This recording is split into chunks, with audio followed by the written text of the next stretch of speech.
नमस्कार, KTV news में आपका स्वागत है। मैं हूं स्तुति और आइए एक नजर डालते हैं शहर की प्रमुख सुर्खियों पर। माता आनंदमयी ट्रस्ट की ओर से शुरू की गई निःशुल्क एम्बुलेंस सेवा।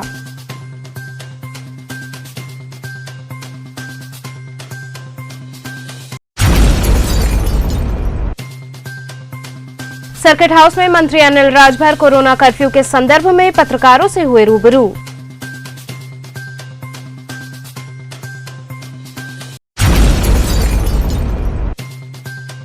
काशी विद्यापीठ ब्लॉक के रमना गांव के स्वास्थ्य केंद्र पर कोविड वैक्सीन खत्म होने से ग्रामीणों को हो रही परेशानी।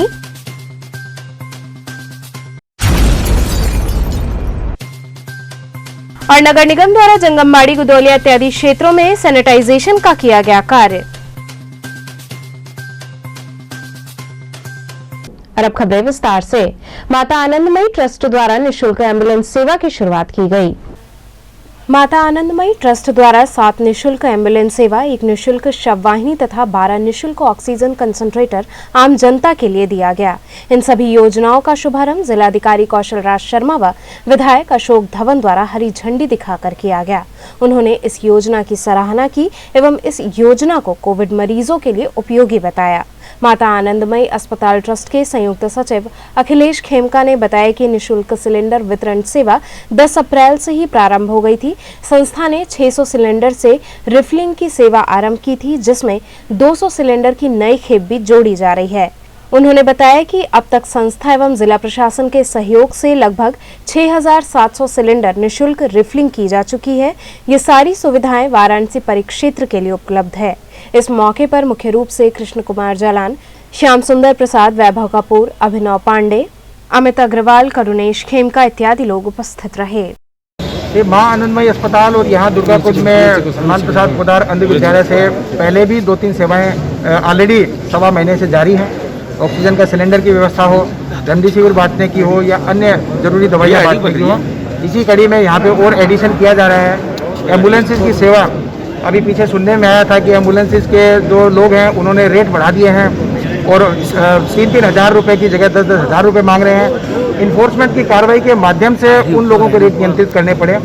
ये बड़े दुख की बात थी, लेकिन उसी से प्रेरणा लेते हुए ये लोग सामने आए हैं और फ्री एम्बुलेंस सेवा पूरे वाराणसी के लिए आज यहाँ पे चालू करवाने की योजना है। इसी के साथ इन्होंने खुद के ऑक्सीजन सिलेंडर भी खरीदे हैं। अब तक तो पब्लिक के सिलेंडर भर के ही वापस उनको लौटाया जाता था। करीब 100-150 सिलेंडर ही निजी थे जो भर के दिए जाते थे। अब खुद के सिलेंडर भी उन्होंने विशाखापट्टनम से खरीद के मंगाए हैं ताकि इनको भी पब्लिक के लिए ऑक्सीजन की रोटेशन के लिए लगाए जा सके। तो आज ये खुद के भरे हुए सिलेंडर और ये फ्री एम्बुलेंस की सेवा है, इसकी शुरुआत की जा रही है। भोजन वितरण की सेवा भी इनके द्वारा ऑलरेडी चालू है, उसको भी एक्सपेंड किया जा रहा है। आज उसी के कार्यक्रम के लिए यहाँ सारे समाज सेवी इकट्ठे हुए हैं कि इस व्यवस्था में जो भी कंट्रीब्यूट करना चाहे वो सामने देख सके कि इसका फ़ायदा सब लोगों को मिले। ऑक्सीजन कंसंट्रेटर की एक नई यूनिक व्यवस्था यहाँ आज चालू की जा रही है कि वो ऑक्सीजन कंसंट्रेटर घरों में किसी को भी चाहिए तो कुछ दिन के लिए वहाँ दिया जा सके और जब कार्य समाप्त होए तो वापस लेके किसी और के घरों में दिया जा सके। तो इस प्रकार की oxygen cylinder, oxygen concentrator, ambulance और भोजन व्यवस्था, उसका शुभारंभ आज यहाँ हो रहा है। और न केवल इस कोरोना वेव में, भविष्य में भी अगर कैसी कोरोना महामारी की कोई और वेव आती है तो उसमें भी निश्चित रूप से इसकी सहायता मिलेगी। सर, देश की जनता जिलाधिकारी ने अपने तंत्र पे किस तरह से उसको मैनेज किया है, क्या संदेश देंगे? खासतौर से कई जगहों पे अभी कंट्रोल नहीं हो पा रहा है। देखिए, वाराणसी का जो भी कार्य था उसका एक ही मूल मंत्र है, तेजी से कार्य होना, तेजी से निर्णय लेना। जिस तेजी से बेड की रिक्वायरमेंट बढ़ रही थी उसी तेजी से ऑक्सीजन की व्यवस्था करना और नए नए अस्पताल चिन्हित करके उनको एफिलिएशन देके कोविड के बेड तैयार करना, यही सबसे बड़ा मूल मंत्र है कि जब जब आवश्यकता पड़ी हम लोगों ने ऑक्सीजन के प्लांट जल्दी शुरू कराए, ऑक्सीजन के प्लांट्स का ऑर्डर दिया, बंद पड़े हुए ऑक्सीजन के प्लांट हैं उनको चालू किया, किसी को गवर्नमेंट एक्वायर से चालू किया तो किसी को फैक्ट्री के माध्यम से किया। आसपास के जनपदों में जो बंद प्लांट थे उन पे भी ध्यान देके वहाँ से भी रिफिलिंग कराई गई। तो कुल मिला के जैसे जैसे मांग बढ़ रही थी उसी तेजी से निर्णय लेकर जो बेड बढ़ाना की व्यवस्था है, ऑक्सीजन की व्यवस्था है, घरों में ऑक्सीजन सिलेंडर रोटेशन की व्यवस्था है, ये लागू की गई। उसी का परिणाम है कि ये जो हमारा आज बेड की पोजीशन है वो कंफर्टेबल है। दूसरा, जहाँ तक इन्फेक्शन का रेट है उसमें मेडिसिन डिस्ट्रीब्यूशन का अभियान जो था वो अनुकरणीय उदाहरण बना है। पहले शहरी क्षेत्र पे इसका फोकस किया गया था, सारे शहर में बंटने के बाद करीब 15,000 मेडिसिन हमने CSR के माध्यम से अलग अलग संस्थाओं के माध्यम से भी बांटी। जिसमें हमारे ये आनंदमयी अस्पताल भी शामिल है, सेवा भारती भी शामिल है, अनाज बैंक भी शामिल है। सभी लोगों से कंट्रीब्यूट करवाते हुए हमने काशी विश्वनाथ ट्रस्ट का यूज़ करते हुए 15,000 मेडिसिन डोनेट करवाई, वो बंटवाई, साथ ही सरकारी मेडिसिन डोनेट करा के बंटवाई।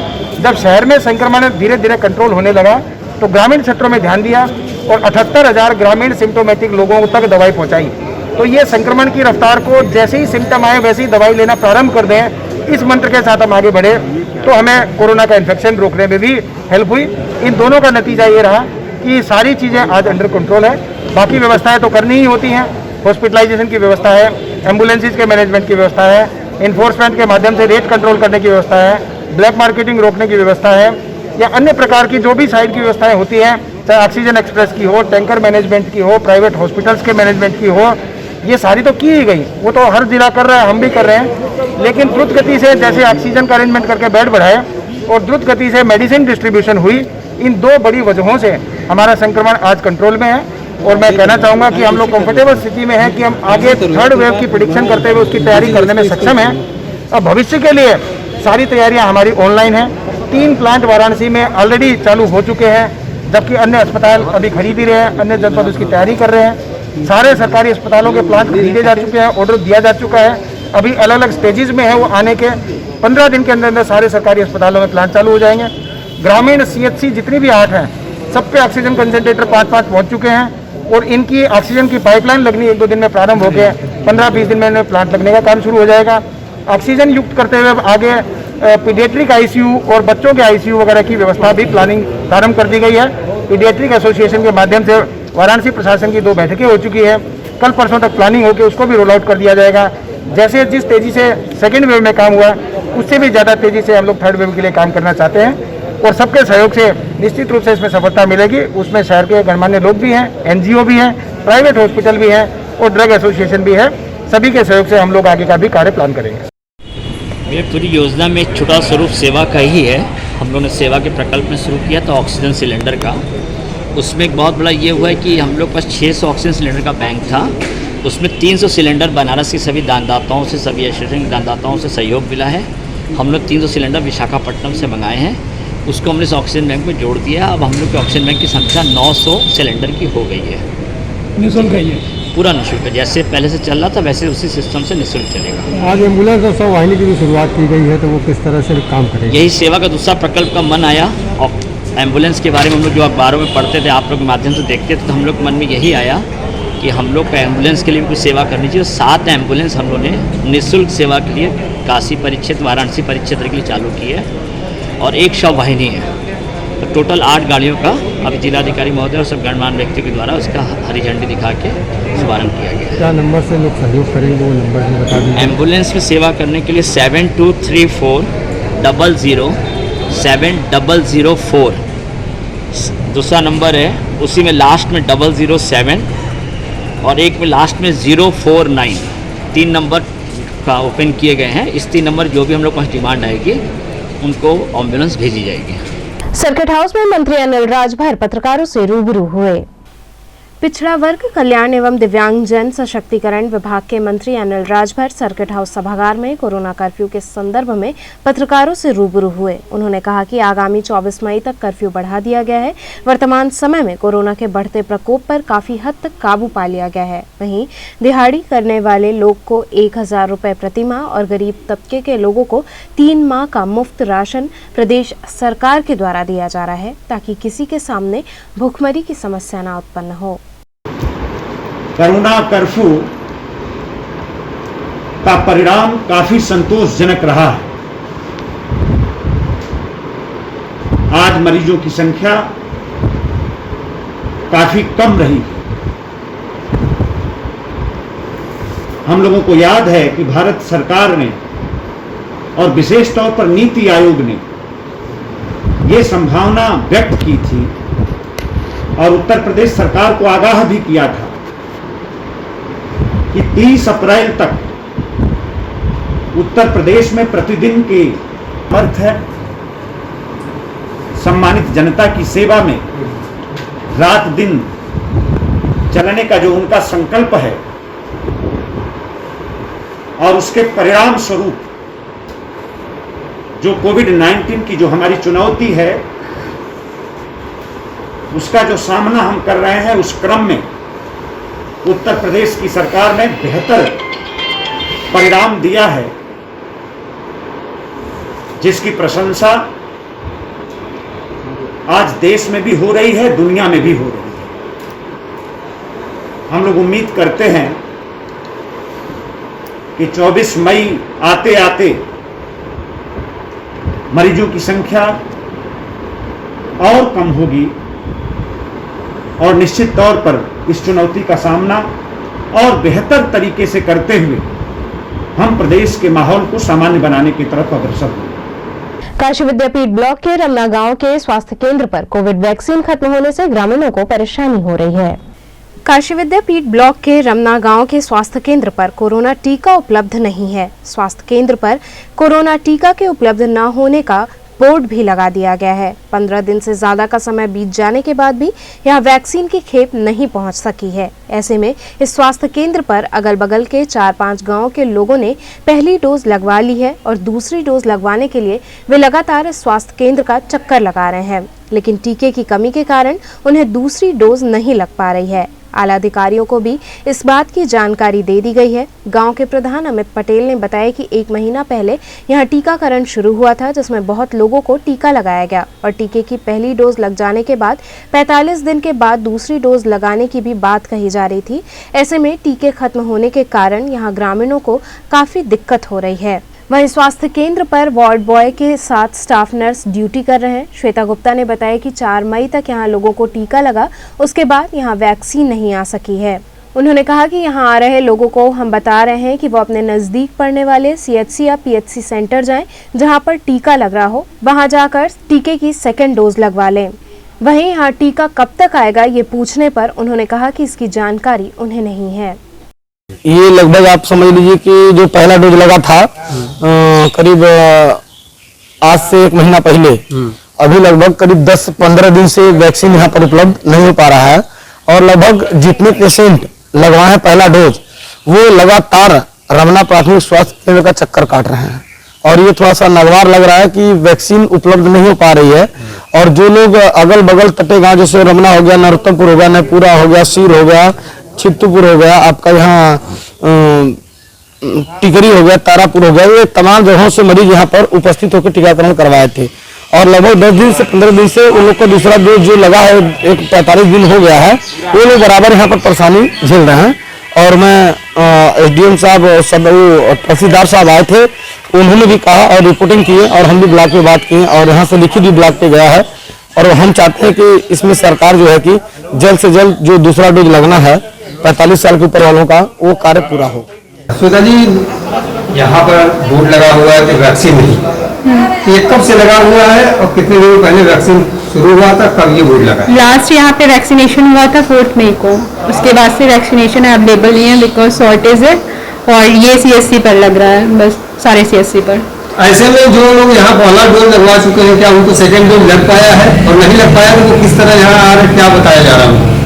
बहुत सारे लोग को सेकेंड डोज लग चुका है, जब अवेलेबल मतलब जिनका 4 मई तक था सेकेंड डोज लगवाने का उनको लग गया है और उसके बाद वालों को ये बोला जा रहा है कि क्योंकि अभी मुझे पता नहीं है कि कब तक आएगा, तो उनको ये बताया जा रहा है कि अदर आप देख ले जो आपके नियरेस्ट है CSC वहाँ पे अवेलेबल है तो लगवा ले।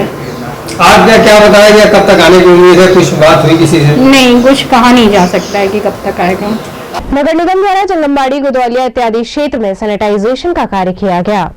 वाराणसी में वैश्विक महामारी कोरोना वायरस की बढ़ती चेन को तोड़ने के लिए जिला प्रशासन द्वारा सख्त कदम उठाए जा रहे हैं। इसी क्रम में नगर निगम प्रशासन द्वारा शहर में सैनिटाइजेशन का महाअभियान चलाया जा रहा है।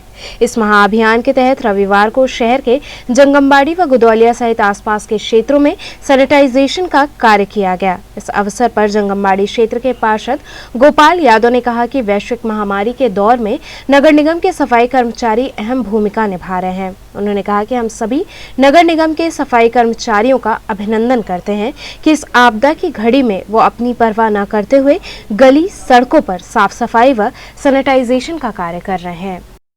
किस तरह का सैनिटाइज हो रही है? आज हम लोग बड़ी मशीन, वैसे तो हम लोग अपने वार्ड में पर डे करीब हम लोग 1 दर्जन गलियों का सैनिटाइज करते हैं, ठीक है। लेकिन आज विशेष तौर पे चूँकि रमज़ान ख़त्म हुआ है, ईद ख़त्म हुआ है, तो उसके बाद नगर निगम के अधिकारी से हम लोग मांगे हैं कि बड़ी गाड़ी दे दें, एक बार रोड पे हम लोग अच्छे तरीके से सैनिटाइज कर दें, क्योंकि महामारी के दौर में सबसे ज़्यादा जो अगर मेहनत करने का काम अगर बनारस में कोई किया है तो सफाई कर्मी किए हैं। जो नगर निगम के जो सफाई कर्मी के और नगर निगम के जो अधिकारियों द्वारा जो सैनिटाइज की व्यवस्था, जो झाड़ू कूड़ा की व्यवस्था जो वो है, वो निश्चित तौर पे सराहनीय है। उसका कोई भी जोड़ नहीं है, कोई भी वो नहीं है। आज जान जोखिम में डाल के सफाई कर्मी रोड पे गलियों में निकल के कूड़े और इसकी सफाई कर रहे हैं, सैनिटाइज कर रहे हैं। उसके लिए मैं तहे दिल से अपने वार्ड के वासियों की तरफ से तहे दिल से इनका शुक्रिया करता हूँ, धन्यवाद देता हूँ।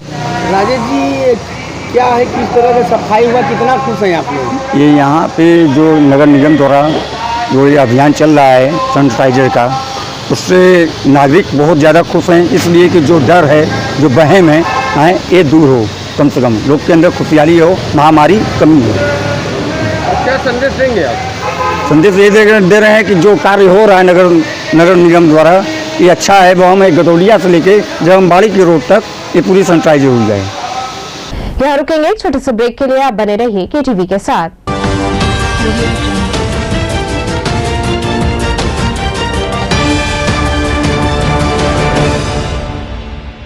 खबरों से जुड़े रहने के लिए हमारे चैनल KTV वाराणसी को सब्सक्राइब करें और लेटेस्ट अपडेट्स के लिए बेल आइकन को प्रेस करें।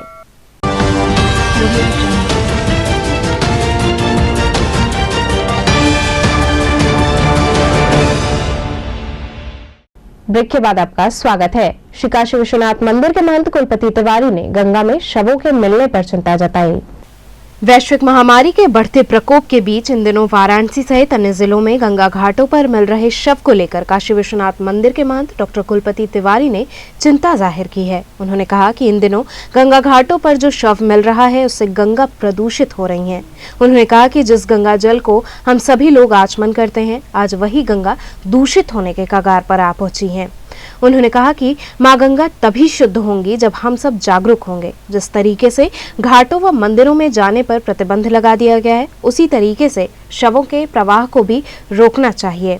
वहीं उन्होंने कहा कि इस वैश्विक आपदा से मुक्ति के लिए प्रदोष के दिन 12 ज्योतिर्लिंगों को प्रतीक मानकर तीनों महासागर व 12 नदियों से जल मंगवाकर एक वृहद रुद्राभिषेक बाबा काशी विश्वनाथ का किया जाएगा।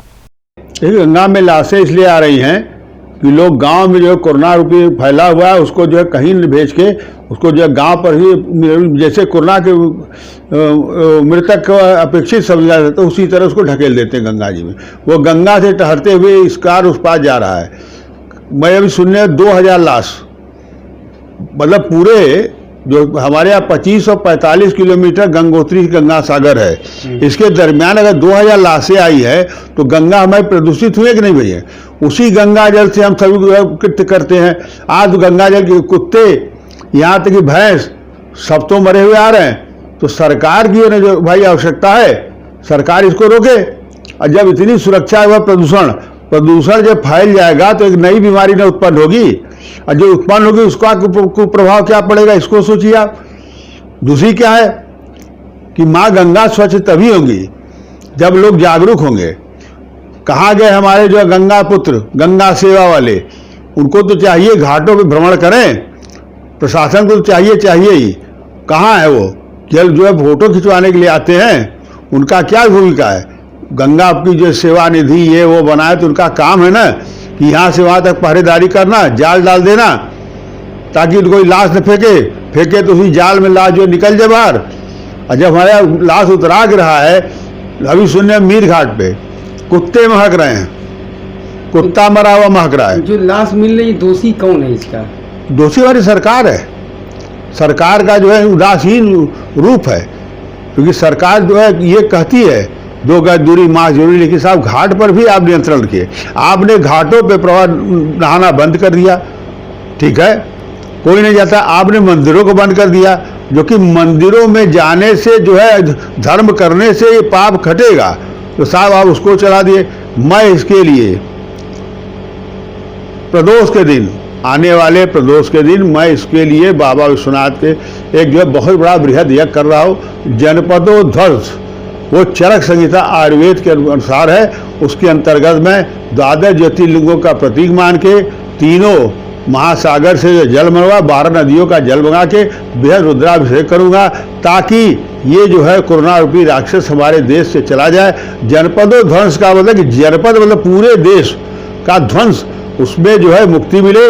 और मैं तो कई बार बोला कि अन्य महंतों संतों को चाहिए कुछ करे, लेकिन साहब महंत संत तो जैसे मौन होकर बैठे हैं, बड़ा दुख होता है। अरे भाई, इसी के लिए महंत बने तो महंत की पदवी छोड़िए, आप राजनीति के गलियारे में घूमिए। आपको चाहिए ना देश हित में कुछ करिए, देश हित से बड़ा कोई हित नहीं है। अगर भारतवर्ष में जन्म लिए तो भारत माता के जय बोलिए। ये क्या हो रहा है हमारे हवन यज्ञ से कितना प्रभाव पड़ेगा? ये तो आपको मैं गारंटी से कहता हूं, बाबा विश्वनाथ शिक्षित साक्षी बाबा विश्वनाथ तो स्वयं जो है बहुत कष्ट में है और बहुत क्रोधित भी है। मैं साफ से बता दूं, जिस तरह की प्रक्रियाएं वहां पर हुई हैं उससे बाबा आज भी उग्र रूप ले चुके हैं। बाबा को मनाने के लिए मैं कर रहा हूं। अगर बाबा मान जाएंगे, शंकर मान जाएंगे तो सब कुछ मान जाएगा, क्योंकि यहाँ शंकर है, उधर माँ विंध्यवासिनी, वहाँ भी देवी, दोनों को एक साथ छेड़छाड़ करने का सरकार का फल है, क्योंकि सरकार सेकुलर होती है। सरकार को मंदिरों में ऐसा लंका रमना गांव में कठपुतली के माध्यम से कोविड जागरूकता अभियान चलाया गया। लंका थाना अंतर्गत रमना ग्राम सभा में कठपुतली के माध्यम से जागरूकता अभियान चलाया गया। ग्रामीणों को कठपुतलियों के जरिए ये बताया गया कि किस प्रकार कोरोना जैसी महामारी से बचा जा सकता है और किन लक्षण के आधार पर जांच कराई जाए, जिससे सही समय पर इलाज मिल सके। साथ ही लोगों को टीकाकरण हेतु भी जागरूक किया गया। लोगों को बताया गया कि टीका बिल्कुल सुरक्षित है, इसलिए इसे अवश्य लगवाएं।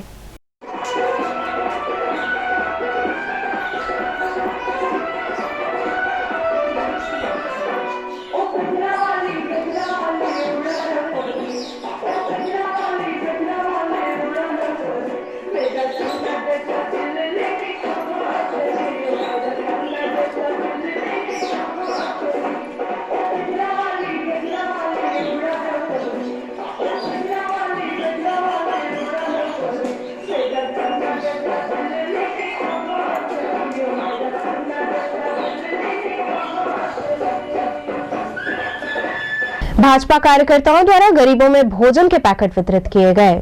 धर्म व अध्यात्म की नगरी कहे जाने वाली काशी में इस आपदा के दौर में कोई गरीब भूखे पेट न सोए, इसके लिए कई सामाजिक संस्थाएं आगे आई हैं। जिला प्रशासन की अपील के बाद सामाजिक संस्थाओं ने गरीबों के भोजन की व्यवस्था के लिए बढ़ चढ़कर हिस्सा लिया है। इसी क्रम में शहर के गुदौलिया सहित आसपास के क्षेत्रों में बीजेपी कार्यकर्ताओं द्वारा सड़कों पर गुजारा करने वाले गरीबों को भोजन पैकेट का वितरण किया गया। इस अवसर पर भाजपा कार्यकर्ता नीरज गुप्ता ने बताया कि संगठन के निर्देश के बाद हम लोगों ने आपसी सहयोग से ये बीड़ा उठाया है और शहर के अलग अलग हिस्सों में जाकर प्रतिदिन गरीबों को भोजन का पैकेट वितरित कर रहे हैं। उन्होंने कहा कि रविवार के दिन हम लोगों ने गुदौलिया, मैदागिन सहित आसपास के क्षेत्रों में लगभग 500 भोजन पैकेट का वितरण किया है। आज हम गरीबों के बीच में राहत पैकेट, भोजन पैकेट सामग्री वितरित किए हैं। करीब 500 से 700 लोगों के बीच में विशेषरगंज से होते हुए दशा समेत की जो भी गरीब भूखे काफ़ी दिन से टाली चलाने वाले मजदूर चलाने सभी लोगों को भोजन कराने का काम किए हैं। और बनारस की जनता से कहना चाहते हैं कि जितने दिन भी ये कोरोना महामारी चल रहा है, आप सभी लोग आगे से बढ़ चढ़ के हिस्सा लें एवं सभी को ध्यान देने की कृपा करें। ये कब से कर रहे हैं आप लोग? ये आज से हम लोग चालू किए, अनगिनत जारी रहेगा। क्या कर रहे हैं सागर जी आज आप लोग? जैसे कि कोरोना काल में अगले साल भी आप देखे थे बहुत सारा सूखा राशन बटा था, तो सूखा राशन मजदूर नहीं बना सकते थे, तो अपने यहाँ इस बार चेंज किया गया है कि बनाकर पार्सल किया गया है। जो भी टाली मैन है, रिक्शा मैन है, भीख मांगने वाले हैं, उन सभी को खाना खिलाने का एक कार्य किया गया है। ये लगभग कब तक चलेगी सागर? ये आगे जब तक कोरोना महामारी है तब तक तो आगे संघर्ष हम लोग का भी रहेगा जारी, कि जब तक वो काशी में है तब तक वो हम लोगों के क्षेत्र में है, तो हम लोगों का देखभाल करने का उनका कर्तव्य है। तो चलते चलते पुनः एक नजर डालते हैं शहर की प्रमुख सुर्खियों पर। माता आनंदमयी ट्रस्ट की ओर से शुरू की गई निःशुल्क एम्बुलेंस सेवा।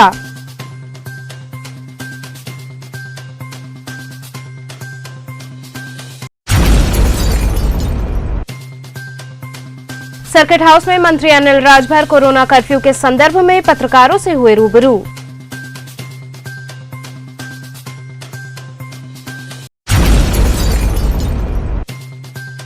काशी विद्यापीठ ब्लॉक के रमना गांव के स्वास्थ्य केंद्र पर कोविड वैक्सीन खत्म होने से ग्रामीणों को हो रही परेशानी।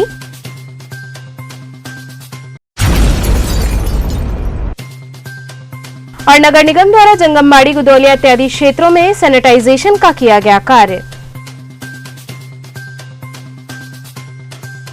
तो ये थे आज के समाचार। कल फिर होगी मुलाकात, तब तक के लिए नमस्कार।